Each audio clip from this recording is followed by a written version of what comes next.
Welcome to Inside Economics. I'm Mark Zandi, the chief economist of Moody's Analytics, and I'm joined by a few of my colleagues, of course, my two co-hosts, Marissa DiNatale and Chris Dorides. Hi, guys. Hey, Mark, can I Mark? ask you the question everyone is wanting to know? Yeah, fire away. Who won the sandcastle contest? Oh, right. This is July 4th, Friday after July 4th.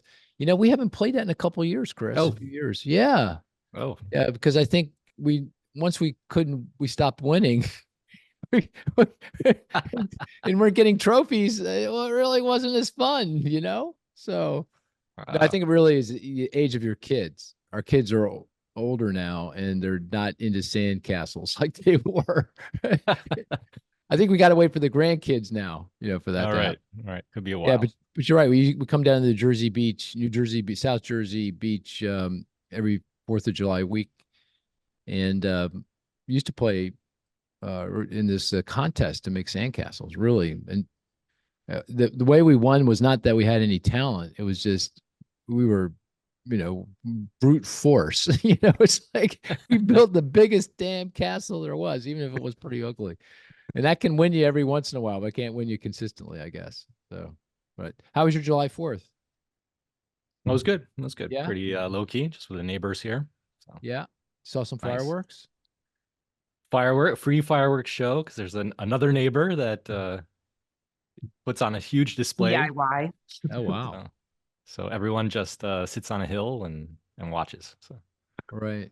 And Marissa, what do you do for July 4th? Do you get fireworks and hot dogs and I went to a friend's house and we cooked and drank and all that. We didn't go watch fireworks. I actually was leaving their house and I saw like 5 different fireworks shows from the car on my drive home. Oh, very cool. Yeah. Cool. Well, here in the beach, for the first time, at least that I've noticed, they do the fireworks from a barge. It used to be they do it on the beach. That's what Now, they do here. Oh, is that right? Yeah. I saw them setting it up yesterday afternoon. I go, what's that? What's that big tug and that barge doing? And that's what it was. Yeah. That's pretty cool. Yeah. And of course, we got Dante D'Antonio. Hey, Dante. Hey, Mark, how's it going? Good. Of course, this is Jobs Friday, the day after July 4th. And how was your 4th, Dante? It was pretty low key, hanging by the pool Yeah? and just relaxing. Do you make sandcastles? My kids usually convince me. They're big into holes, not castles. So we try to dig the deepest hole we can dig every year when we go to the beach. That can be dangerous. You got to be careful, right? Trying to break someone's ankle. I agree. Yeah. So usually it's hard to get out of by the time the hole is fully dug, and Oh my you got to gosh. fill it back in at the end of the day so somebody doesn't fall into it. But yeah, it's Well, also, if you go into, some people have actually died. I think they dug such a deep hole and they got in the hole and it caved on them. all right. Well, that's when my kids ask me this year. I'm going to say to call you when you say it's you unsafe. gotta be We shouldn't do careful. it because I don't usually dig holes in my free time, but that's the one time I give in. Yeah, you got to be very careful not to go too Yeah. deep. All Not to right. go too deep. Fair enough. Just some advice, parental advice. Good. Yeah. Well, of course, it is Jobs Friday, and we got a jobs report. Not too bad, but I don't want to color your views, Dante. I know you've got a view, so you want to give us a sense of things.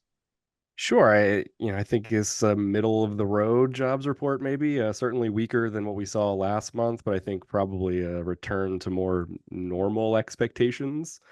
Headline growth was 206,000 jobs added in June.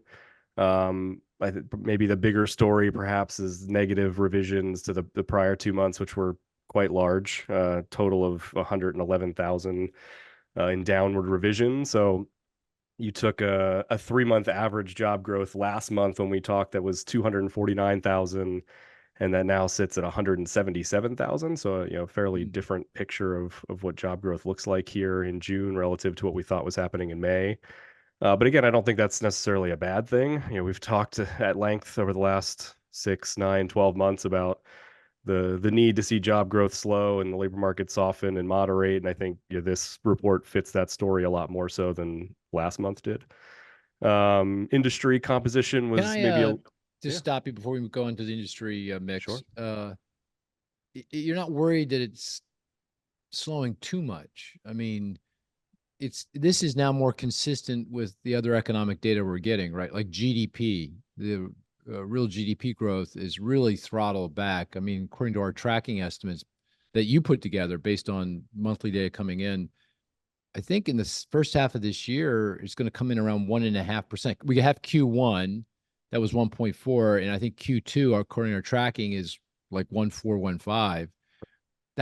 That's way down from last year. For calendar year 23, we got 2.5, so that's a full percentage point down, and even more dramatic if you compare it to the second half of last year. And then you look at all the other data, like the ISM surveys. You know, they were really weak. They were below that 50 threshold for both the manufacturing and non-man. Yep. Vehicle sales, retail sales, just unemployment insurance claims. You know, everything feels like it's really softening up here, which, you know, as you say, is to some degree, you know, by design, the cool things off. But you don't think we're going too far here in the other direction?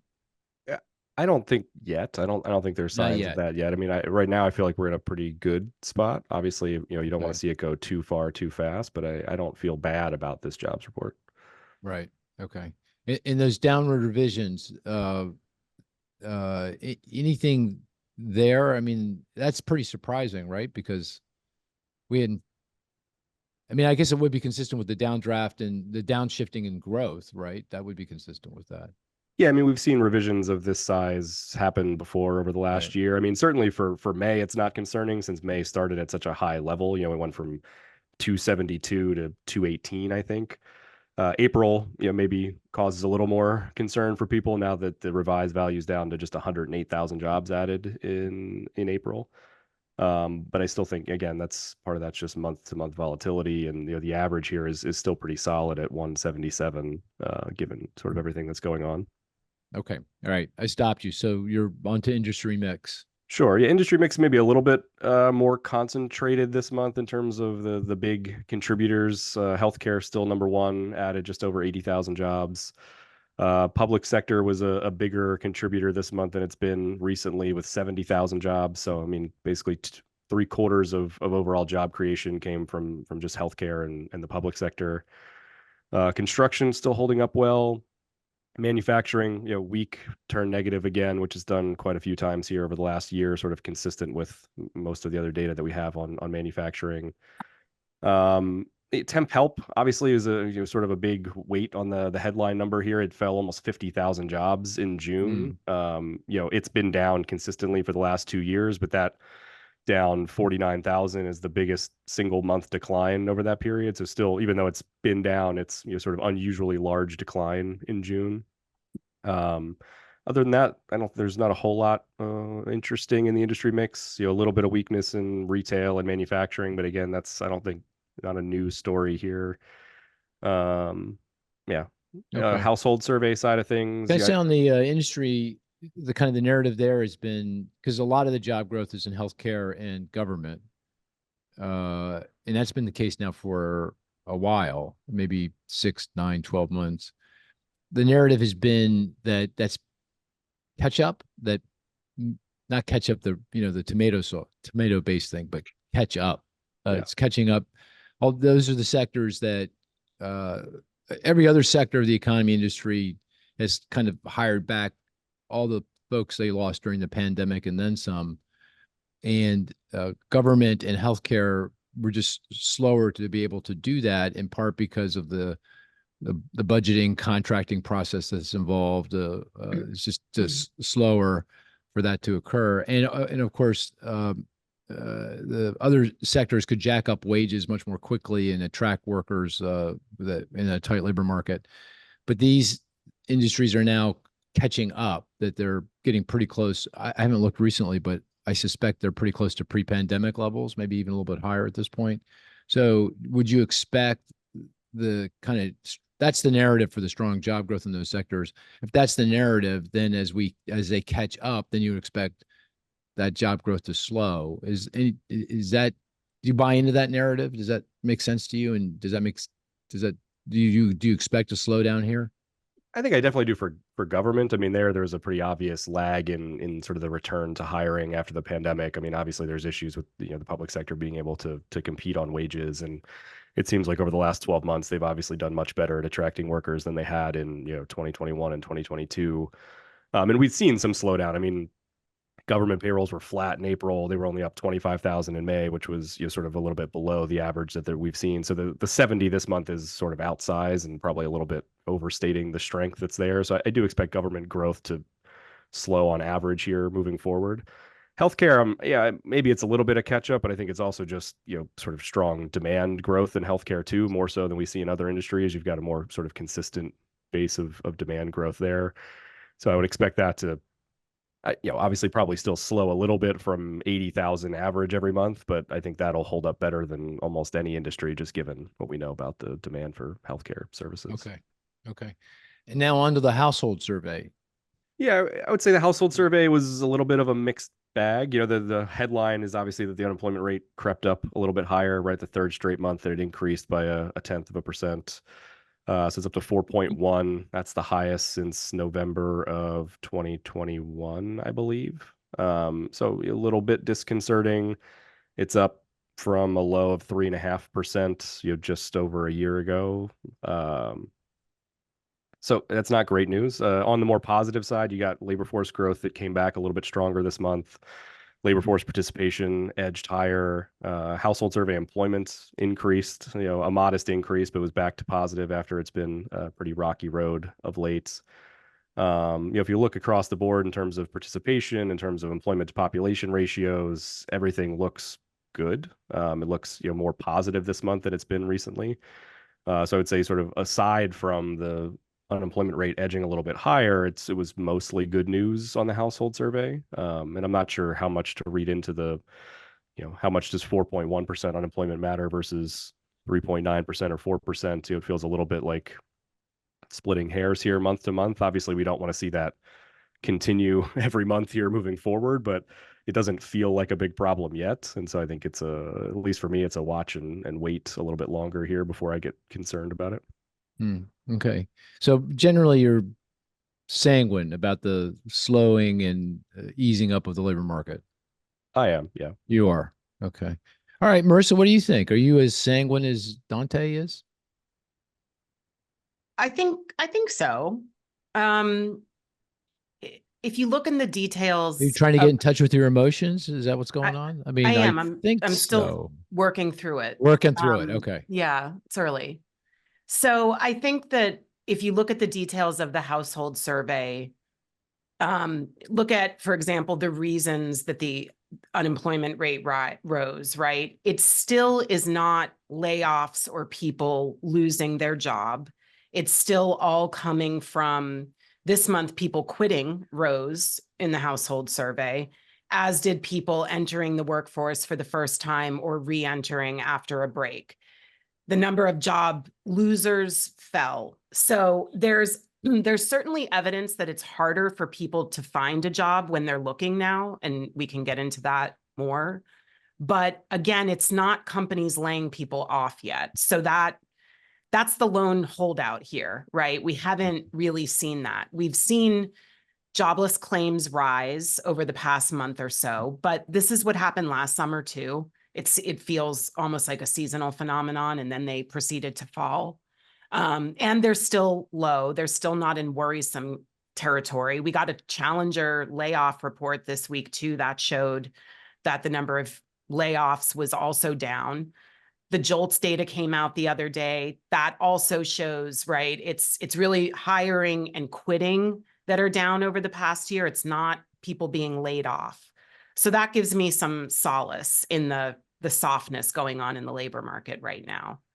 And then even on the payroll survey side, yes, we have this big concentration of jobs in government and in healthcare, but the 1 month diffusion index of employment rose over the month. So we still have, a whole bunch of industries, most industries adding to payrolls or holding payrolls steady.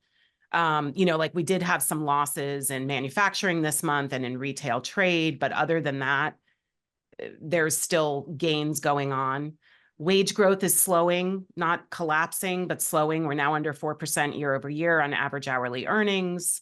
So I'm cautiously optimistic that this is heading down in a graceful way and it's not imploding, right? It's not going down at a rate that is worrisome yet. But we all know that that can change pretty quickly too.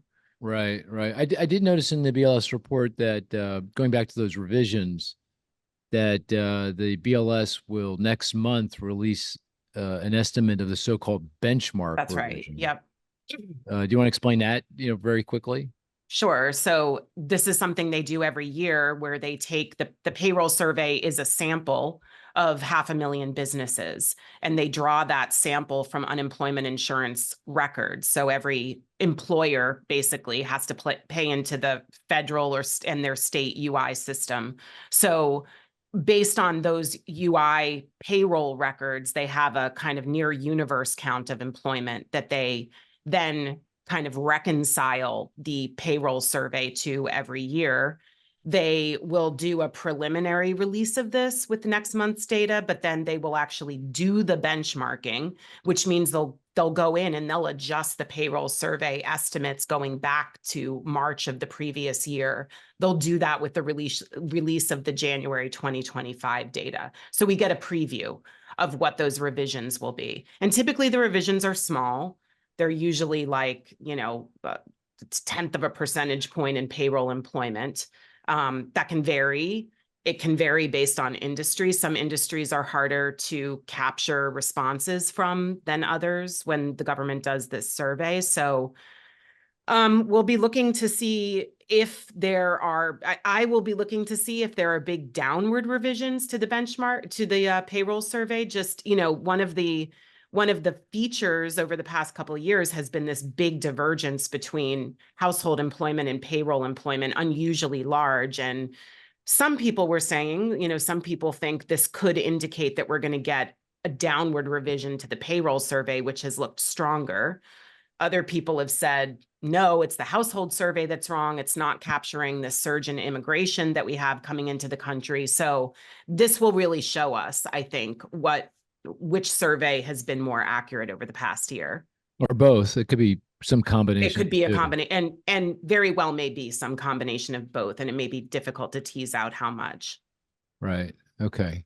So that'd be, we do get some lagged data, the so-called QCEW, quarterly census of employment and wages, I guess. And that is based on a full count, I guess, of that is the jobs. that is the data they will use to do the benchmark. That's right. And I haven't looked at that. Any sense from Dante? Maybe you have on the QCEW data, which gives us some hint about what their benchmark revision is going to look like. Any information there?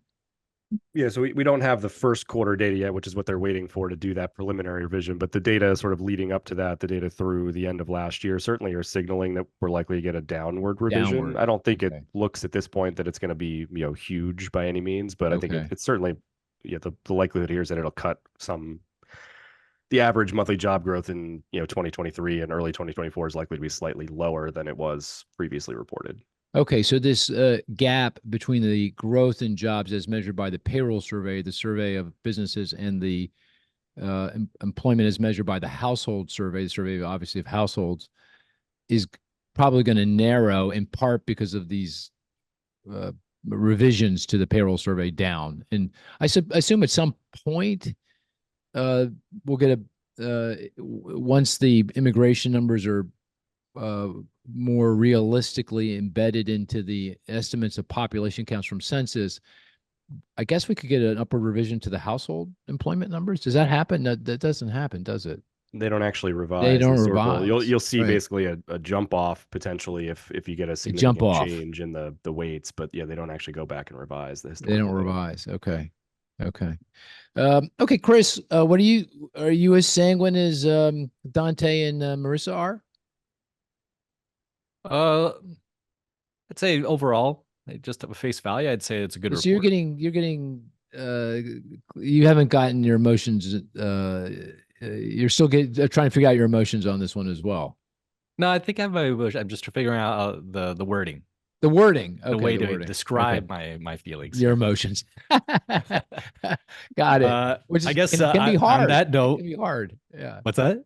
Well, it's not only hard figuring out what your emotions are, but it's equally as hard as to figure out how to express them. That's what you're saying. That's right. That's right. Okay. And this report kind of has a bit of that mixed emotion feeling to it, right? Right. The downward revisions kind of give me a little bit of, oddly enough, some comfort because it was more consistent with some of the other data we've been seeing. Right. And the top line number is still good. It's it's still strong. It's not a collapsing labor market, but I think we're at that uneasy point where, again, to use the old aircraft landing on the tarmac description, we're kind of at that point where we're right about to land on the runway there, but could easily go a little too low and crash into the ship. So that's Man, the you're unease. mixing all kinds of That's dark. metaphors now. It's like It's an aircraft planes and carrier, Oh, it's apparently. an aircraft. Okay, that reconciles. Yeah, there you go. yeah. Right. Sorry if that wasn't clear. No, it That wasn't. wasn't When you think of a clear. plane landing, you don't usually go to aircraft carrier. Oh, okay. Like, Okay. it Well, we've crashes talked into the about ship. aircraft carrier in the past. That's Oh, there you go. Yeah, Okay, so I say- so what would you say? Your good report. Good report, It, okay. kind of serves the Fed's purpose. I think that's a positive. I mean, September rate cut still in view based on this report. right. What do we have? 3.9% average hourly earnings growth. Yeah, no one mentioned that. That's the wage number in the report. Yeah, so Pretty good, right? pretty good, pretty good. Yeah. So yeah, from that perspective, everything kind of makes sense. It's kind of moving in that soft landing direction. But again, got to be a little cautious here that things could get restated, right? There could be further revisions, Right. And certainly there are some of these trends here that could easily go a little softer than we'd like. The other statistic that I often look at to gauge, the strength of the labor market is weekly hours. How many hours people are working each week? I didn't catch that. Did It you guys didn't catch that? change. It did not change. No. Yeah. No. Okay, that has They're still normalized. low. I mean, they're still low, right? Yeah, Yeah. but it didn't go lower. It Didn't go change. lower in the month. No. Okay. All right. Well, if I look at this through the prism of what the Fed should be doing, because that's kind of the key question, at the moment. And it feels like to me, and I agree, the numbers are consistent with an economy that's okay and doing pretty well, and but throttling back.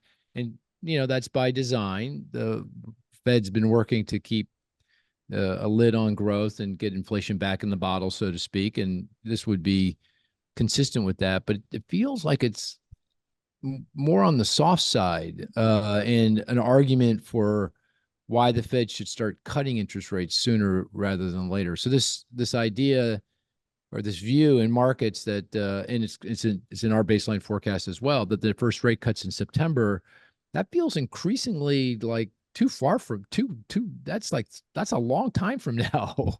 It feels like it should be earlier than that, like at the July meeting, the upcoming meeting of the Federal Reserve. Not only because growth is slowing, and you can see it now even in the job numbers. Previously, it was in other data, not in the job numbers, but with today's numbers, you can see it. But the inflation statistics also, really pretty good. I mean, last month they were great in the month of June, both CPI and the consumer expenditure inflator. So it feels like to me, strong arguments for the Fed to start cutting interest rates here and not crashing that plane into the ship. I think that would be helpful at this point. So I'm growing a little bit more nervous about the slowing and what's going on in the job market. And the other thing the revisions remind us of is it can change our perceptions, like in an instant, right?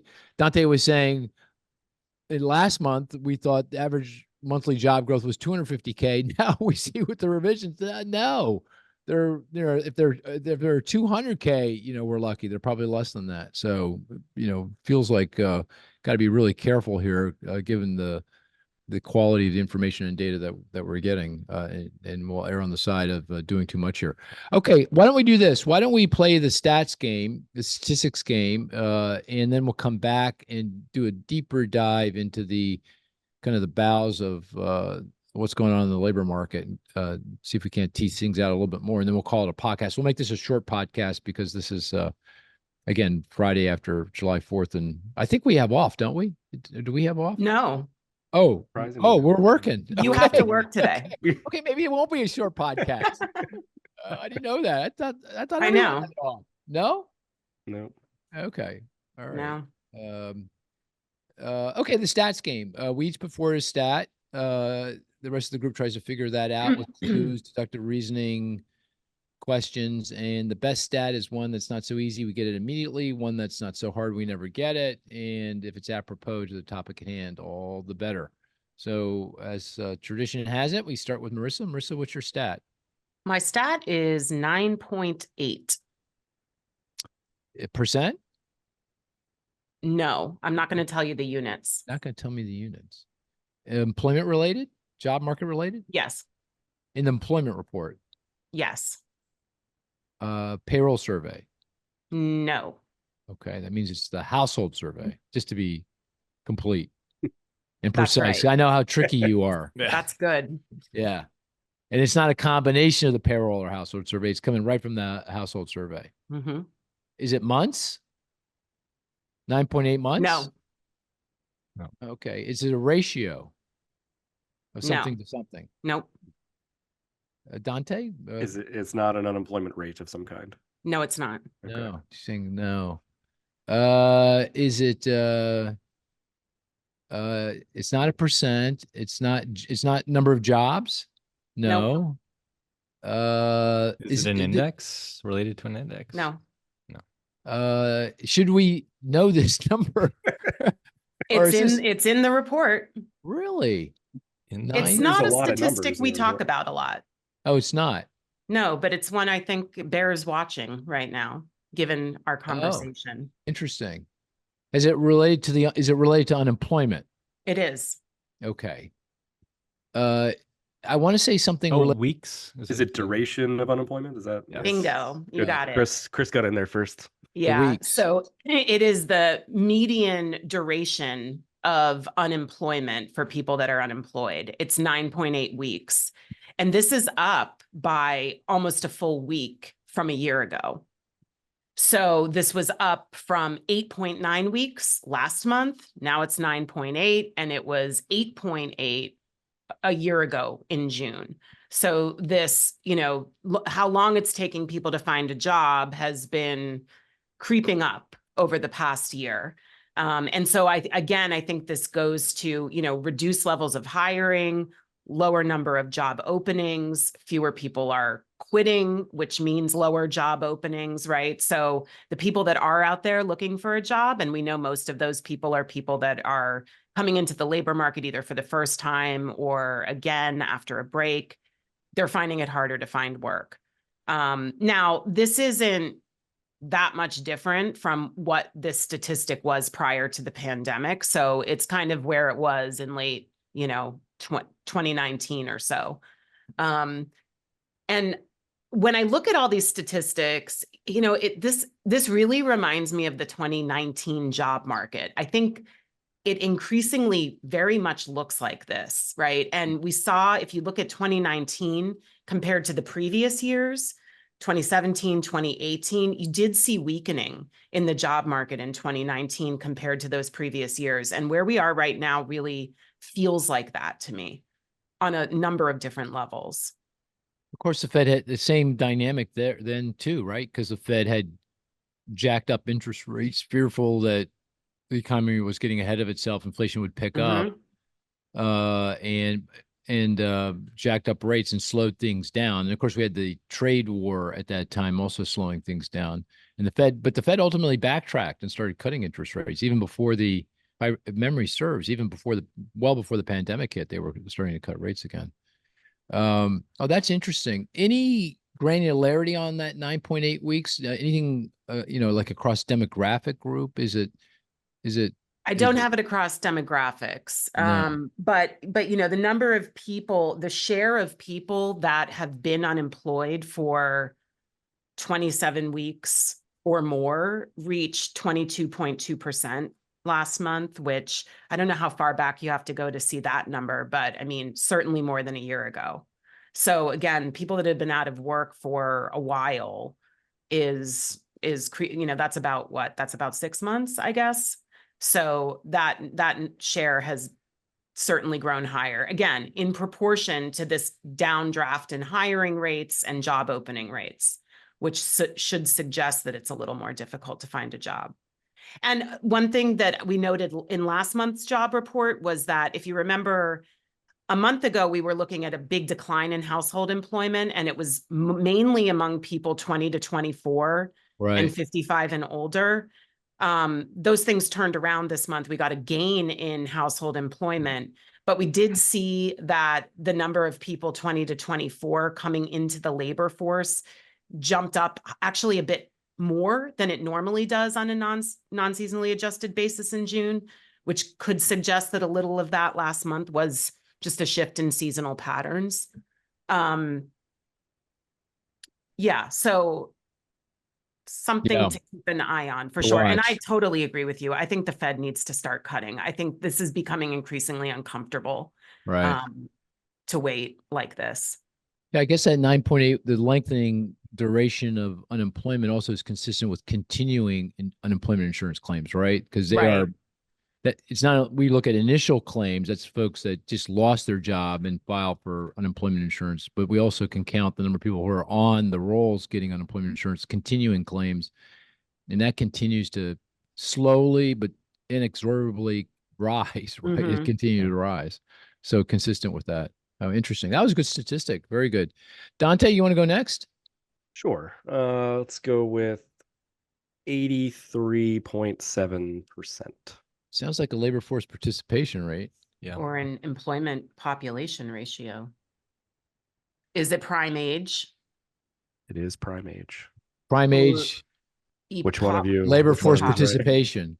Mark's the winner there. It's it's labor force. You could. They're only both because I know what EPOP for prime age is like 80.8 or something. 80.8, yeah, which is also very good. But the prime age labor force participation rates, it's risen now 3 months in a row. It's at a high for the cycle now at 83.7%.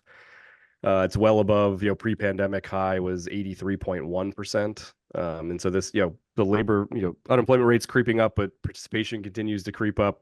Employment to population ratio is holding steady, basically at its cycle high. When you look at that prime age group, right, we've seen lots of noise in young workers and older workers, but that prime age group is basically rock solid at this point in terms of their participation, their engagement in the labor force. If you look men versus women in that prime age group, there's no weakness for men. I think it's at an all-time high, or not all-time high, but it's back to a cycle high.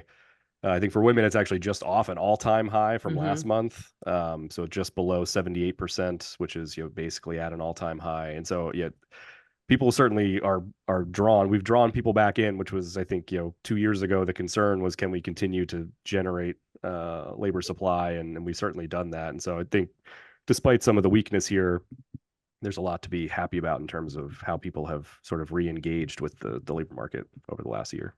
The overall participation rate across all age groups, that's flat, right? That hasn't really budged much here. It's actually it dipped a little bit last month and it did rebound a little bit this month, but it hasn't moved a whole lot over the last year or so. Yeah. But you're saying for prime age workers, 25 to 54, that is up, and that is above its pre-pandemic level. So solidly, yeah. Now, could that also go back to the immigration surge that Marissa was mentioning, that those immigrants tend to have higher participation rates than the native born, and that might be pushing up that group? Is that a possibility? Yeah, I think it certainly could be providing a little bit of lift. Yeah. Okay. All right. But that's not but your basic point is folks are engaged. Yeah. In the labor market. Yeah. Yeah. No problem there. Okay. Okay. Good. Okay. Chris, you're up. All right. 2,666,500. Jobs. From the payroll survey, Yes. is it the increase over the past year in payroll employment? No. No, that would be too easy. But that's probably pretty close, I bet. 2 million. What'd you say? 2 million what? 2,666,500. Okay. So it's jobs. It's Is a it in change in jobs. No, it's a level. It's a level in jobs. industry level? Is it a particular industry? Yes. Oh, it's temp help. It's got to be temp Oh, help. there Yeah. you go. Temp help. Yeah, Hey, temp Dante. help. I was going to say that, by the way. That's just, You're sorry, right what there. is that, Chris? It's The the, level of temp help employment. okay. It's a level. We mentioned the change earlier, which is 49,000, right? Dante covered that. Right. The level is low relative to history. We've been shedding a lot of these temp help jobs now for the last couple of years, so that's been trending down. And then I went back and looked, and this is the lowest level since 2013, right? So Wow. um, Interesting. well below what we had prior to the pandemic. So is this a sign of that further weakness that's going on? Typically, a business might shed their temp help, right? If they're seeing weakness on the horizon, or is this a structural change in the economy? It could be businesses are, adapt because there's more flexibility elsewhere. Maybe they don't rely on that temp help component anymore. So again, some mixed messages here. Yeah, this was part of, I'm going to plug EV, part of a commentary we wrote on traditional recession signals. I wrote a little bit right. about temp help and what's going on there. So, Yeah. in case anyone's interested. But what's going on, Dante? It's been temp help has been steadily declining, which historically would signal a broader weakening in job creation because businesses stop using temp help before they start, reducing their own payrolls. And this is a pretty substantive, sustained decline. So Yep. what's going on? Yeah, so I argued it's a couple of things, right? So immediately after the pandemic, you had this huge surge in temp help, right? It reached an all-time high in terms of level. And so it always made sense that it needed to probably correct itself, right? Firms were leaning too heavily on temp help in the wake of the pandemic. They weren't ready to bring full-time employees back on. And so, the first maybe 12 months of decline sort of brought temp help back to its pre-pandemic level, which felt like it made sense, but it's continued to come down since then. I think it's probably a combination of two things. One, I think because the labor market is so tight, I think there's been a little bit of a structural shift away from temp help usage, right? Firms are saying, I want to bring full-time workers on. I don't want to worry about temp help employment because the labor market's so good. And two, I think, even though temp help gets filed under, services, under professional business services, a large portion of temp help is dedicated to manufacturing and transportation and warehousing. Manufacturing and transportation warehousing have not been doing well for the last 12 to 18 months. And so I think a lot of that weakness that you're seeing is really Right. carryover from those industries flowing into temp help, right? Those industries are using temp help less frequently. And so I think that's, I think we would like And to that's have more seen about a bigger shift. That's more about a shift in demand as opposed to a broader weakening in demand. People are just buying less goods, right? Right. Okay. And I think that's part of the reason why we haven't seen a whole lot of actual decline in manufacturing payrolls, because it's showing up in temp help, right? They're getting rid of those temp workers as opposed to shedding quite as many, permanent full-time workers. So that's my argument. Oh, that's interesting. So, like many other indicators, yield curve inversion, consumer sentiment is at least measured by the University of Michigan. There's a bunch of indicators that historically have signaled recession, but they're just failing miserably this time, at least so far. Right. Yeah. Yeah, and actually, if you go Emerald. back and look, the second half of 2019, we actually saw, I think temp help employment fell by about 100,000 combined over those last 6 months of 2019. So we saw some of the same Right. sort of weakening happen in a similar tight labor market, where I think that same sort of structural shift was starting to happen. And then obviously it sort of got blown up by the pandemic. But so I don't think it's that unusual that we start to see temp help, sort of pull back a little bit when the labor market's very, very tight. Right. Right. Chris, anything else to add? No, I think that's it. Just another indicator to watch, right? Yep. Okay. All right. I've got two numbers, 49.3 and 46.1. 49.3 and 46.1. Are those the ISM non-manufacturing indices? Service sector? One is the total, one's employment. You're barking up the right tree, but you got the wrong. Indexes within it. Yeah, Am I in the right report? half in the right report. That's a big hint. Manufacturing and services. Yeah, there you go. And Okay. what is it? What indexes are we talking about? Not Gotta the be total. It's got to be Employment? Yeah, employment. Yep, very good. Yeah, the good one, Marissa. That was good. So the ISM manufacturing survey puts their employment index was at 49.3, so below the 50 threshold, 50, above 50 expansion, below 50 contraction. And then services was weak. Of course, that bounces around a lot month to month recently, 46.1. So well below that 50 threshold. So if you kind of took an average of those two surveys, which are supposed to be measuring what's going on economy wide, services and in manufacturing, it's below 50. Says job growth certainly shouldn't be creating 107 206 whatever it was 206,000 jobs. It would be much weaker job market, but nonetheless still clearly signaling some weakness there. Now the ISM surveys are a combination of kind of hard facts and also people's sentiment, perceptions, and businesses have been worried. By the way, this is probably a good place to plug the Moody's Analytics survey of business confidence. It's a weekly survey. We've plugged it in the past. We need folks to respond to the survey. We've been doing it back for over 20 years now, weekly, back to 2003. It's a very valuable, I find it a very useful survey. So, but we need folks to respond to that. So please do. I know this is a holiday week, so I'm fearful we're going to get a low number of responses. So take some time out, a minute or two, and fill out that survey, and that we really appreciate it. But my point is, people's sentiment, feelings about things have been consistently darker, at least in aggregate, than the reality of what's going on, and that's clearly the case in the ISM surveys. But nonetheless, another indicator suggesting, some weakness here.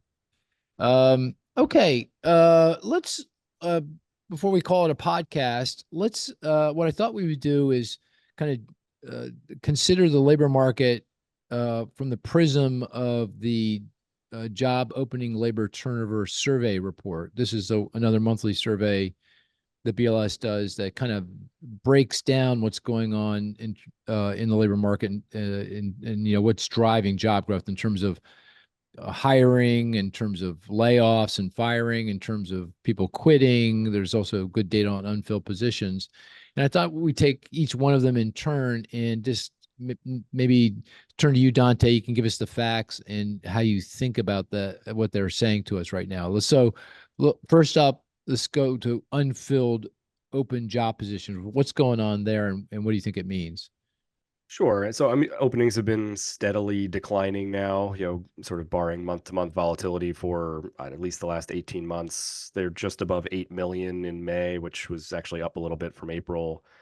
If you look at the openings rate, it's actually, finally starting to get sort of within a stone's throw of where we were pre-pandemic. Openings had seemed unusually high and have seemed unusually high for quite a long time now. And it feels like we're finally starting to get back to a place where openings seem more realistic. They're still elevated relative to pre-pandemic in terms of level and rate, but certainly getting a little bit back closer to that level. I think based on rate, we're pretty darn close It's getting, it's pretty close to like the 2018 rate. The openings rate actually came in a little bit in 2019. So it depends what you're comparing to. But yeah, I mean, we're getting there compared to where we were a year or two ago when openings seemed just wildly optimistic about the situation. Right. So your interpretation is, we're kind of normalized on.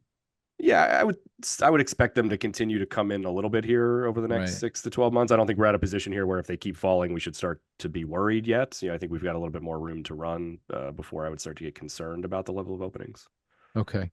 Chris, any additional take on that? I was going to ask maybe Dante, what your thoughts are around the so-called phantom job openings, if you still think that that's an issue with, or kind of greenfield type of job openings, companies that just post an opening to see what's out there, but they don't really have a strong intent to hire anytime soon. Yeah, I Is mean, it still inflating the number? I mean, it just feels like maybe we've wrung most of that out of the system. Maybe that's happening less just given the level of openings today. I mean, I think I wouldn't say I'm not concerned about it. My bigger concern is obviously the response rate to the Jolt survey is very, very low still. And so I think, in Right. terms of month-to-month volatility and just, how much you trust any individual number, I don't feel great about it. I think we've got to take pretty long averages here to feel good about what things are and where we should expect them to be. But Right. Okay. Okay. How about hires? What's going on with hires? I mean, this is obviously the one I think that's caused the most consternation amongst Yeah. people over the last 6 or 12 months. I'm not sure that I And got by the into way, that can I just camp preface too this with much. a Yeah. few anecdotes? Sure. I am here on the New Jersey beach, and I'm with broader family, a lot of cousins and a lot of nephews and nieces, people that are in their kind of 20s and kind of getting going here in their careers. And they're starting to switch jobs. They naturally switching jobs for different reasons. And they're telling me, again, this is the anecdote sitting around, after we play spike ball and volleyball and, run into the ocean and run quickly out because it's pretty cold. We're sitting there chatting and they're saying it's hard. I'm having a hard time finding a job. I'm applying, consistently. I'm aggressively going after jobs, but people are not hiring. Businesses are not hiring. So that's my anecdotal prism and perspective. I mean, is that borne out in the hiring data? I mean, certainly hiring has slowed dramatically over the last 2 years, right? I mean, we were at a sort of outsized pace of hiring back in 2022 when businesses were still recovering from the pandemic and still staffing back up again. And so we're clearly well below that. And we're not only below that, but we're back below sort of what the pre-pandemic normal was for hiring, right? The average hiring rate in 2019 was about 3.9%. Now it's at 3.6. It's been as low as 3.5 here recently. So the pace of hiring is certainly slower than it's been, recently, slower than it was pre-pandemic. But I think part of that is a function of what's going on the other side of things, right? You've got layoffs that are still very, very low. You've got the quit rate, which is much lower. So firms, to maintain a level of staffing, don't have to do much hiring, right? So I think part of that hiring rate is sort of being controlled by what's going on the turnover side of things. There just aren't a lot of people that are leaving their jobs either voluntarily or not voluntarily, and so the sort of baseline level of hiring is a little bit low because of that, which can make it hard. Makes it feel like it's hard to get a job for people just because there are many. I think that churn in the labor market is slowing pretty dramatically here. Yeah, Marissa, do you hear those anecdotes too about the hiring? Or is it just me? I haven't heard the anecdotes, but we see it in the data, in the household survey data, the people that are new entrants and re-entrants into the labor force, it looks like it's taking them longer and it's harder to find a job. And that has accounted for the updraft in the unemployment rate over the past few months. Right. It's not layoffs. What's interesting is if you look at it by industry, you see where, I don't know, Dante, if you've looked at this, if you look at the hires rate by industry, it seems to be more, this is sort of contrary, Mark, to I think what you're saying, but it seems to be more of like blue collar industries where that's come down a lot. So you see the hires rate in manufacturing come in a lot. Construction, it's actually held up. You see it in trade, transportation, utilities. Where you don't see it is professional business services, finance. You see that's held up over the past year. I'm just looking over the past year. So it may well be, down if you look at a longer time period. But the big ones for job openings and hiring is leisure, hospitality, and other services. So these industries that had these huge holes to dig out of, and where we were seeing a lot of the job growth and a lot of the turnover come a couple of years ago, that's where we've really seen it slow down. Yeah, well, you brought up quits, and it's hard to talk about hires, I guess, without talking about quits. Right. Quits are way down as well. Of course, they surged back a couple, 3 years ago when we were coming out of the pandemic. And it's hard to disentangle causality here. And that matters, right? Because Dante, you were kind of intimating the causality goes from less quits to less hires. And the argument is, well, we saw all these people quit their jobs 2-3 years ago. They got into new jobs. They're happier with those jobs. They're higher paying. They're better suited to their skills and talent. And if you look at surveys, people do seem to be happier about the jobs that they took. And they're not going to move again for a while, or at least a few years. And so we're on the other side of all those. Saw the surge in quits. Now we're seeing a dearth of quits. And if you don't have quits, that means positions don't open up and you don't have hires. And so if that's the interpretation of what's going on, that feels more sanguine, like how you sound, you're kind of sanguine. But if it's the causality is working in the other direction, there people are not hiring because demand is down and they're just more cautious. Businesses are more cautious.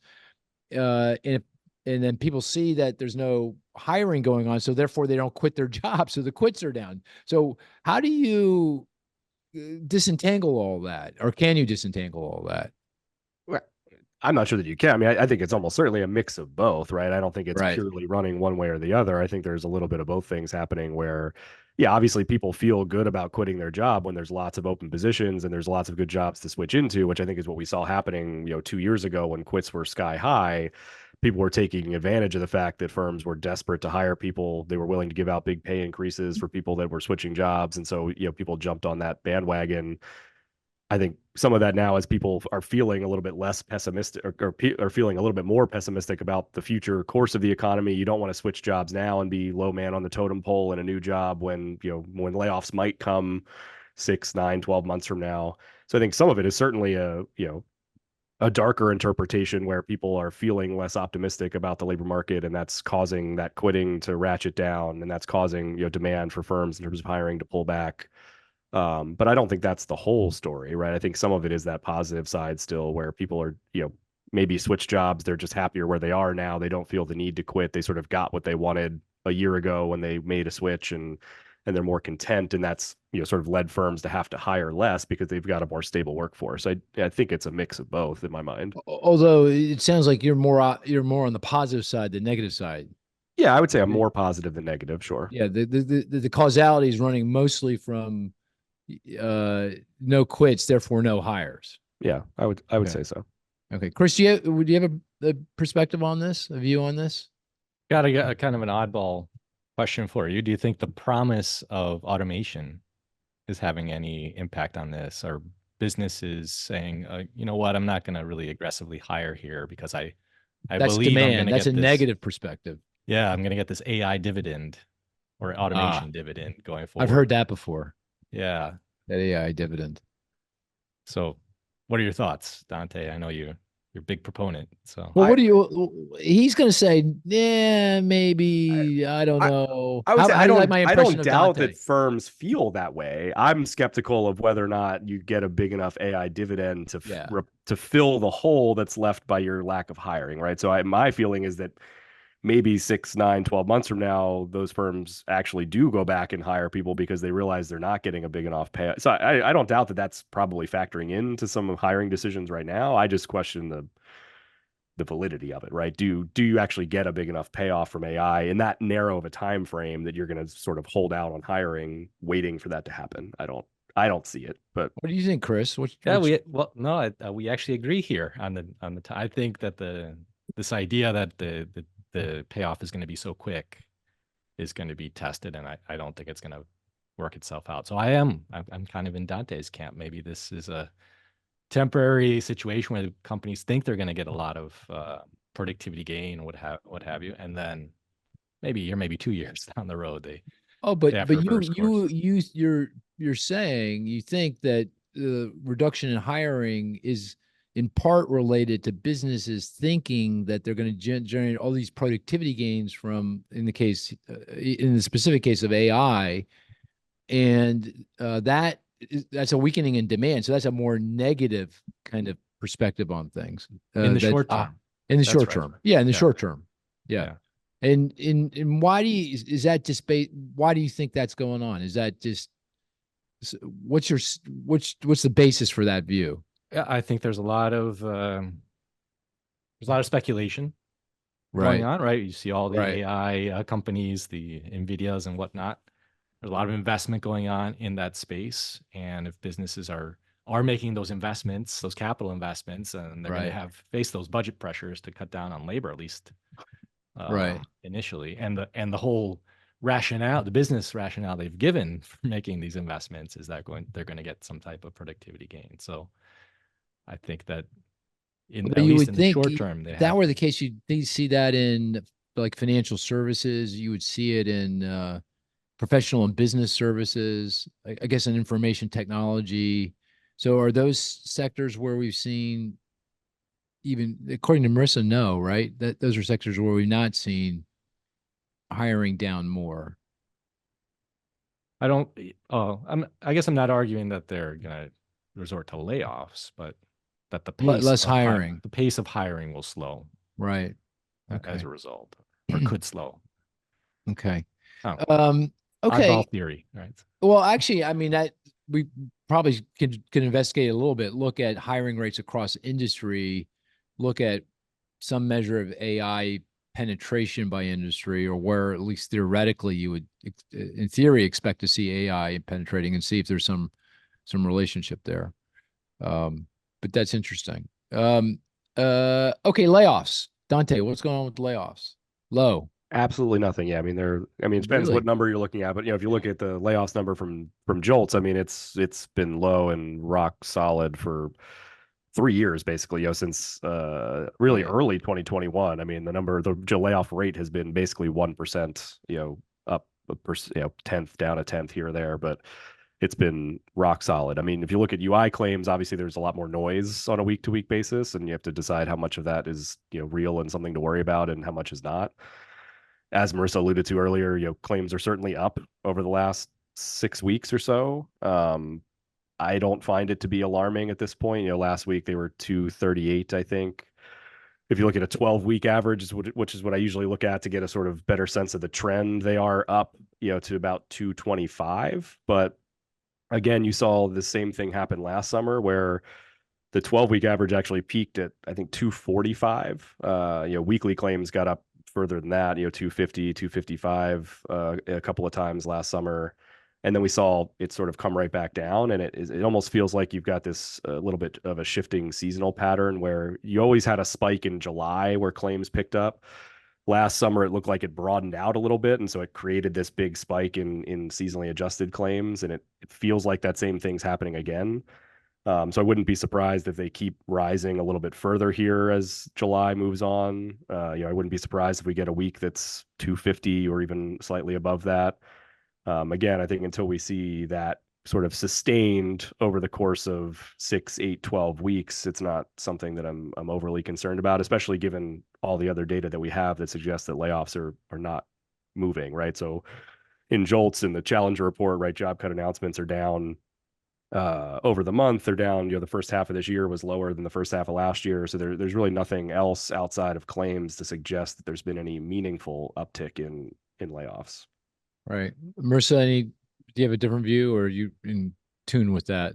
No, I mean, really, again, if I look across industries, the only real significant place I see layoffs is in real estate related positions within financial services, which makes sense given the housing market. So it's pretty remarkable when you look across industries. You really don't see much movement at all, anywhere in terms of layoffs over the past year.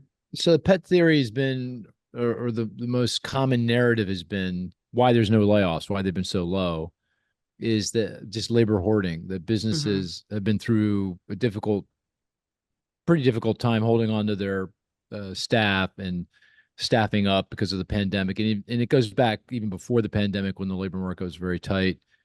And they don't want to be wrong-footed. They don't want to lay off workers and then discover that they're short again and have to rehire and go through that process, and can be very costly. So the bar for laying off here is pretty high because of the kind of labor shortages that businesses have been experiencing now for, since the 2018, 2019, that period.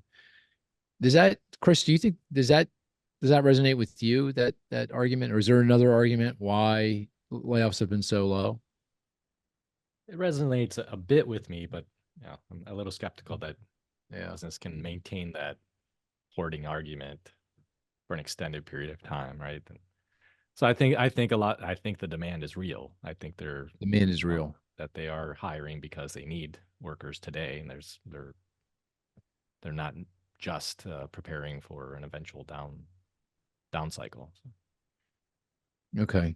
So there's nothing special going on here, some unique to the labor market. It's just that, there's demand for goods and services, and businesses need labor to produce those goods and services. Simple as that. And we do have the demographics, right? They're demographic headwinds, retirees. So there's still movement, if you will, right? That was already in play or going to be in play, even before the pandemic. So I think that's part of it. You're very soft. Is he soft? Is Chris soft? You're very soft. A little bit. Yeah. Really? There you go. Much better. Oh, okay. Yeah. Sorry about that. No problem. Okay. Dante, what do you think of that narrative about labor hoarding? Yeah, I mean, I think I'm probably in Chris's camp. I feel like maybe that makes a little bit of sense, but it just feels like that's not a sustainable business model, right? If your demand as a firm, if you can only keep a workforce stable for so long in the face of weakening demand, right? So if firms really needed to start laying workers off, it feels unlikely that you'd go 2-3 years and say, we're just not going to do it because we don't want to have to hire people back whenever this is over, right? It feels like maybe in a very short window of time, that makes some sense. Hey, if I've got this period of softening over a month or 2 or 3, maybe I don't, bring the axe out quite as quick as I would have a couple years ago and start laying people off. But it feels like you can't just keep holding workers for 6, 9, 12 months if your business is going south. So I think it's got to be that firms are still feeling pretty good about the economy. There's actual real demand growth there still, and that's propping up, or keeping layoffs low. It just doesn't feel like that's a sustainable business model over a No, longer it's more period of time. the way I would put it, though. It's more of the threshold for layoffs is higher. Not that if demand is consistently weak, and I think it's going to continue to be weak, that I'm not going to lay off. I'm not arguing that, or I'm not suggesting that that's the narrative. It's just that the bar for actually laying off, given some weakening in demand, is a lot higher. If you've got a lot of folks out there looking for work, and demand is soft, you have there's not a problem. You just cut back, and I'll hire them back. The wages are going to be low, no problem. And you're going to be the bar for laying off is going to be a lot lower. If the labor market's very tight and you've had trouble hiring and holding on to people, remember all the quits we were getting 3 years ago, and your demand starts to soften, you're going to be slower to start laying off. You're going to be more reticent. Those threshold for actually laying off is higher.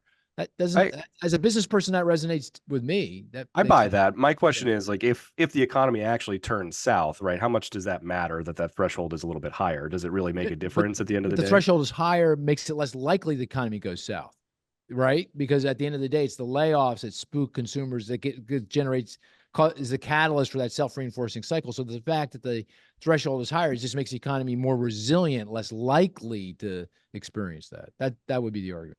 Yeah, I buy that. You buy that? Do you think that the change in the cost structure that businesses are facing since the pandemic plays into this at all? I mean, they're facing presumably lower real estate costs, cost of having to maintain an office. There's still a lot less business travel than there used to be prior to the pandemic. I mean, we know wages are their biggest expense in the service sector, right? But I mean, you have all these other costs that I have to imagine are much lower now than they were 5 years ago. And maybe that gives them a bit more wiggle room on the HR side. What do you think about that? Yeah, well, the way I'd frame that is margins are high. Yeah. Profit margins are high.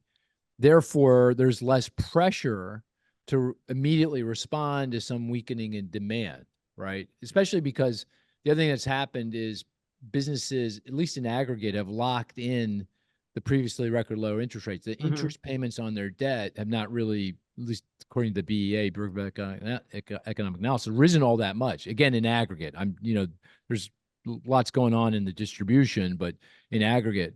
So you don't see the same kind of financial pressure to cut. If your margins are paper thin, you're just a little bit above break even and demand weakens, you go into, DEFCON 1 and pretty immediately as a business person, and you're cutting. You got to generate, and the fastest way to reduce your expenses is to cut your payroll, right? You don't have to pay people wages. But if your margins are wide and you're making a lot of money, then you're much more you're just going to be slower to do that. It's less likely to do that. So yeah, I think that's a reasonable argument as well. I think that's a good argument. What's going on. Chris, do you buy into that one? I do to some extent. To some I guess extent. I just don't see any evidence of labor hoarding on the economics team at Moody's. So. Well, we've been lean and mean since the beginning of time, Chris. Come on. Can't use us. That's my point. I don't think there's been any change here. So yeah. All right. Fair enough. Okay. So we kind of add it all up. We kind of end where we started, right? I mean, labor market's okay, doing pretty well, throttling back, but so far that's by design to cool things off and get inflation down, allow the Fed to normalize interest rates. We're pretty close to all that. But the ultimate worry is that, this thing takes on a life of its own, to slow down and kind of gets self-reinforcing. We can start to this pickup we're seeing in initial claims for unemployment insurance actually signals something more fundamental. It's not just seasonal adjustment issues. And, we see the plane land or crash into the ship, as Chris would say. But okay. Anything before we call this a podcast? Anything else we want to bring up? Anything else, Marissa? Anything? I have a couple things I'll just say. I mean, Okay. one is that the 3-month moving average of private sector job growth is now the lowest it's been in almost 3.5 years. So we're at 146K Right. in the private sector, right? So it's quite a change from where we've been. So 146 is probably fine. I mean, I think it's reasonable to expect that we need more jobs maybe than we used to, just given what we know about population growth and immigration. So we probably need a higher level of job growth to sustain, a steady unemployment rate. The other thing I wanted to mention, actually, just to go back to the temp help, I was thinking that a few years ago when we got the UAW contract negotiations, there were provisions in that kind of allowed for temp workers to become permanent workers. And the auto industry is one of the industries that tends to use temp help a lot. And there were some changes there in those contracts that converted a lot of temp workers into permanent workers over time. So that may be something that's going on in manufacturing. And then finally, just keep your eye on talking about recession indicators. We talked about the ISM. We talked about the inverted yield curve.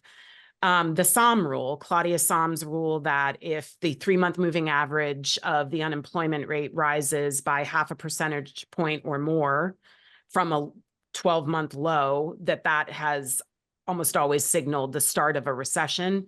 We're just 1/10 of a point under that. So we just need 1/10 uptick in the 3-month moving average of the unemployment rate to reach that 0.5 percentage point threshold. And our forecast, our monthly forecast that we put together, has that happening with the July jobs report. But that's a moving target, right? Because that low in a 12-month period is also going to start to drift higher here because we were at a low point basically 12 months ago. So unless you get a big increase next month, I don't think we'll actually cross that. I mean, it's splitting hairs, really. I mean, the unemployment rate's up, 0.5% over the last 12 months. But I don't know. Does it matter if we actually cross the threshold or not? I don't know. That rule, I mean, the intuition behind it is kind of sort of what we were talking about. Right. Things start to take on a life on their own. You get to that threshold. So unemployment rises. Consumers grow more cautious. They start to pull back a bit on their spending. Businesses see the demand weaken. They get past a threshold and they say, oh, I got to cut workers. They start cutting workers, more layoffs, and you get into the kind of self-reinforcing cycle. So that measure, the intuition behind it is a kind of a signal that you're getting into that dark, vicious cycle kicking in called a recession. And historically, that has worked, well in predicting it. And I worry about that too. I've been the optimist, but I Mhm. have. I mean, I was the guy who said no recession, but I'm getting nervous. I'm getting a little nervous. And again, I look at it through the prism of the Federal Reserve. These guys, it's time to cut interest rates. Time to cut interest rates. Let's get going. And this whole idea about inflation being above target, really? Are you kidding me? The harmonized inflation rate is below target. I mean, our colleague Matt Collier, Got it. someday I'll get that.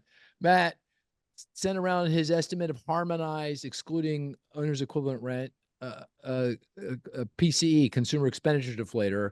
I think year over year is 1.7 on the top line, and it's 1.5 on core, excluding food and energy, kind of get to underlying inflation. So really, come on, let's get going here. I mean, you don't have to cut 50 basis points or 100, cut a quarter point. Let's move on. Let's start to take some pressure off the economy. We're there. We're there already. I'll make This is some what- room for you on the couch, Mark. I know. I'm there now. I'm with Very you. upset. Pretty soon I'm going to kick you guys off the couch because I'm going to need full-time help He, here. he needs it with all to this. himself.